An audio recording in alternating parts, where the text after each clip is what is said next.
Nobody believed Michael Schumacher could win that day. The rain at Spa-Francorchamps was biblical, turning the legendary Belgian circuit into a treacherous nightmare where even the bravest drivers were reduced to crawling pace. August 27, 1995. This wasn't just another race. This was the moment that would separate the good drivers from the legends, the talented from the transcendent. What happened in the next 44 laps would rewrite Formula One history forever. The morning practice session had been canceled. Too dangerous, officials declared, as sheets of water cascaded across the tarmac like waterfalls. Drivers huddled in their motorhomes, watching weather radar with mounting dread. Damon Hill, leading the championship, looked at the conditions and calculated his survival strategy. Jacques Villeneuve, the IndyCar champion making waves in F1, felt his stomach tighten with fear. Even seasoned veterans like Gerhard Berger and David Coulthard expressed serious doubts about whether the race should proceed at all. But Michael Schumacher? He was already in the Benetton garage, visualizing his racing lines through the spray. The paddock atmosphere that morning was tense and uncertain. Mechanics worked nervously, checking and rechecking every component on the cars. Team principals held emergency meetings, discussing whether to petition race control for postponement. The weather forecast offered no hope, only more rain predicted for the entire afternoon. Some drivers openly questioned whether racing in these conditions was responsible after the tragedies of 1994. Ayrton Senna's death at Imola still haunted everyone. Was it worth the risk? The German driver had joined Benetton 2 years earlier after his sensational debut with Jordan, delivering back-to-back world championships in 1994 and 1995. But doubters remained everywhere. Critics claimed his titles were tainted by technical controversies, the tragic absence of Ayrton Senna, and favorable stewards' decisions. They said he was fast, but not transcendent. They said he was good, but not great. They said he couldn't truly dominate in impossible conditions like the Masters before him. Spa 1995 would silence every single one of them in the most spectacular fashion imaginable. Schumacher's preparation that morning was meticulous and calm. While other drivers paced nervously, he sat quietly in his driver's room, eyes closed, visualizing every corner of Spa-Francorchamps in the rain. He had studied weather patterns, discussed tire strategies with his engineers, reviewed onboard footage from previous wet races. His engineer, Pat Simmons, later recalled that Schumacher seemed almost excited by the challenge rather than intimidated. This was the kind of day that separated champions from pretenders, and Schumacher knew it. As the 24 cars lined up on the grid, the rain intensified to levels rarely seen in motorsport. Visibility was measured in mere meters, not hundreds of yards. The standing water created massive walls of spray behind each car, turning the act of following another vehicle into an exercise in blind faith and raw courage. Race director Charlie Whiting seriously considered postponement, but ultimately decided the race would start behind the safety car. The formation lap looked like ghost ships navigating through thick fog, with barely visible red lights serving as the only guide through the aquatic chaos. In the Benetton garage, Flavio Briatore watched nervously. Schumacher had qualified poorly due to engine problems, starting 16th. In normal conditions, this would be manageable, but in this rain, with visibility near zero, climbing through the field seemed impossible. Briatore considered calling Schumacher in early, settling for a few points rather than risking everything. He would later call not making that decision the best choice of his career. When the safety car finally pulled in after 5 cautious laps, real racing began. Schumacher started from 16th position after receiving a grid penalty from qualifying. 16 cars ahead of him, 16 drivers between him and victory, in conditions where overtaking seemed not just difficult, but genuinely impossible, where a single mistake, one tiny error in judgment would send you spinning helplessly into the barriers, or worse, into another car you couldn't even see through the massive spray.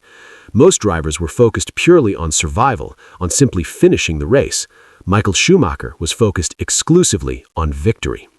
The first lap after the restart brought immediate carnage and chaos. Taki Inoue spun wildly at Les Combes. Luca Badour aquaplaned off the circuit at Blanchimont at terrifying speed. The safety car was immediately deployed again as marshals worked desperately to clear the circuit and rescue stranded cars. When racing finally resumed properly, Schumacher began his legendary charge through the field. Lap 8 brought the first statement of intent. Approaching Eau Rouge, the fastest and most fearsome corner in all of Formula One, most drivers were lifting off the throttle completely, treating the corner with extreme caution. Schumacher saw Mika Salo's Tyrrell ahead and spotted an opportunity. He kept his foot planted, taking a racing line on the outside that nobody else would even dare consider in perfect dry conditions. The Benetton passed the Tyrrell as if it was stationary. Salo later said he never even saw Schumacher coming through the spray. Lap 9, he dispatched Jean Alesi's Ferrari at La Source hairpin, outbraking the experienced Frenchman by distances that seemed physically impossible. Alesi, a skilled wet-weather driver himself, shook his head in disbelief in the cockpit. He knew he had just witnessed something extraordinary. This wasn't normal racing. This was something else entirely. The Benetton team watched their telemetry data in absolute amazement and disbelief. Schumacher was taking corners at speeds that completely defied the laws of physics as they understood them. His throttle inputs were so surgically precise, so perfectly calibrated to the microscopic amounts of available grip, that the data engineers initially thought their equipment was seriously malfunctioning. Ross Brawn, the brilliant technical director, tried radioing pit lane information and updates, but quickly realized that Schumacher was operating in a completely different dimension of racing. The German wasn't just racing against the track or the other drivers, he was reading the rain itself, somehow finding grip where science and logic said absolutely none could exist. His ability to feel the car beneath him, to understand exactly where the limit was, seemed almost supernatural. Engineers studying the data later couldn't explain how he was achieving the lap times. The physics didn't support it, but the stopwatch didn't lie. By lap 15, Schumacher had carved his way through the field to 8th position. The gap to race leader Damon Hill was over 50 seconds, an absolutely impossible deficit to overcome in normal racing conditions, except nothing seemed impossible on this extraordinary day. Lap 18, he passed Ukio Katayama's Tyrrell with such overwhelming authority and precision that the Japanese driver later admitted in interviews he never even saw the blue and green Benetton until it was already completely gone, disappeared into the spray ahead. Lap 21, Martin Brundle's Ligier was dispatched with surgical precision at the fast Stavelot corner. Brundle, commentating on Formula One Today, still talks about that moment. I was giving it everything I had, absolutely on the limit. Then Schumacher appeared beside me and just drove away like I was going backwards. I've never felt so slow in my life. The conditions continued to deteriorate dramatically. Several drivers simply gave up entirely, parking their cars in the pits and citing the extreme danger. Eddie Irvine aquaplaned off horrifically at Blanchimont, his Jordan smashing into the barriers with absolutely terrifying force that made everyone watching gasp. The safety car was deployed for a third time.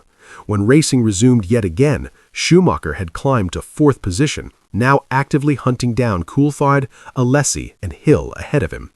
The television commentators were literally running out of superlatives to describe what they were witnessing. This wasn't just exceptional skill anymore, this was pure art in motion. Lap 27 delivered the single moment that would be replayed and analyzed for decades to come. Approaching Eau Rouge, the fastest and most dangerous corner in all of motorsport, Schumacher found himself directly behind David Coulthard's superior Williams. Through the thick spray, visibility was perhaps 20 meters at absolute maximum. Most drivers were lifting completely off the throttle when approaching this corner, showing deep respect for the deadly conditions. Michael Schumacher not only kept his right foot firmly planted on the throttle, but actually accelerated harder through the violent compression, overtaking Coulthard on the outside line through the blind uphill Radione section. The move was so audacious, so absurdly brave, that legendary commentator Murray Walker's voice actually cracked with pure disbelief mid-sentence. He's overtaking on the outside at Eau Rouge in the rain. I don't believe what I'm seeing. Coulthard, one of the bravest drivers in Formula One, later said that moment changed how he viewed Schumacher. I thought I was pushing hard. I thought I was at the limit. Then Michael showed me there was another level entirely, a level I couldn't reach. Now running in 3rd position, with only Alesi and Hill ahead, Schumacher's relentless charge intensified even further. The Ferrari and Williams ahead were significantly faster cars in normal racing conditions, possessing more horsepower and superior aerodynamics. But these weren't normal conditions anymore. These were Schumacher conditions. These were the circumstances where true genius revealed itself. Lap 31, he caught Jean Alesi at Lacombe's, the experienced French driver wisely moving aside immediately after witnessing Schumacher's impossible speed through the previous corner sequence. Alesi knew he was beaten. He lifted and let the Benetton through, understanding he was watching history being made. Now only Damon Hill remained as the final obstacle. Damon Hill was widely recognized as a strong wet-weather driver with multiple rain victories, but he knew exactly what was coming behind him. In his mirrors, he could see the Benetton closing with absolutely relentless inevitability. 5 seconds per lap advantage, then 4 seconds, then 3 seconds. Hill pushed harder, searching for speed, but kept finding the treacherous edge where grip suddenly disappeared into hydroplaning terror. Michael Schumacher somehow existed beyond that edge, dancing gracefully on the absolute limit with precision that seemed computer-controlled rather than human. Hill's Williams engineer came on the radio. "Michael is 2 seconds behind." Hill responded, "I know, I'm giving it everything." But everything wasn't enough. Not on this day, not against this performance. Lap 33, approaching the tight Lacombe's hairpin, Schumacher launched a diving attack on the inside with a braking maneuver that seemed to completely defy the known laws of physics. Hill's Williams slid wide on the greasy surface, unable to match the Benetton's incredible rotation and grip. Schumacher emerged cleanly ahead. From 16th starting position to first place in just 28 racing laps, in conditions where most experienced professionals were simply happy to finish without crashing, where several of the world's absolute best drivers had already crashed heavily or retired their cars, where visibility was measured in single car lengths and the racing surface more resembled a swimming pool than a racing circuit. The final 11 laps were a commanding demonstration of absolute mastery and domination. Schumacher didn't just maintain his hard-earned lead, he extended it lap after lap. His advantage grew continuously. Hill pushed as hard as he dared, but could only helplessly watch the gap increase steadily. By the checkered flag, Schumacher had won by over 20 commanding seconds. He had lapped everyone on the circuit except the top 5 finishers. He had also set the race's fastest lap. He had delivered a performance so utterly dominant, so completely transcendent, that even his harshest critics fell into stunned silence. In the post-race interview, water still dripping from his race suit, Schumacher was characteristically understated and modest. The conditions were very difficult, but the car was working well and we had the right setup for these circumstances. Behind this calm, modest exterior was the absolute knowledge that he had just delivered perhaps the greatest wet-weather drive in the entire history of Formula One racing. The immediate impact extended far beyond just the race result and championship points. Team principals across the paddock who had quietly doubted Schumacher's true ability began making serious contract offers. Ferrari, languishing without a single championship since Jody Scheckter in 1979, saw in that rain-soaked Belgian afternoon the special driver who could finally restore their faded glory. Ross Brawn fully understood that he had just witnessed something genuinely transcendent, a performance for the ages. Even Damon Hill, always gracious in defeat, openly admitted that Schumacher had driven a race that was completely beyond his own capability to match. "I gave everything I had today. It wasn't enough. Michael was on a different level. I've never seen anything like it."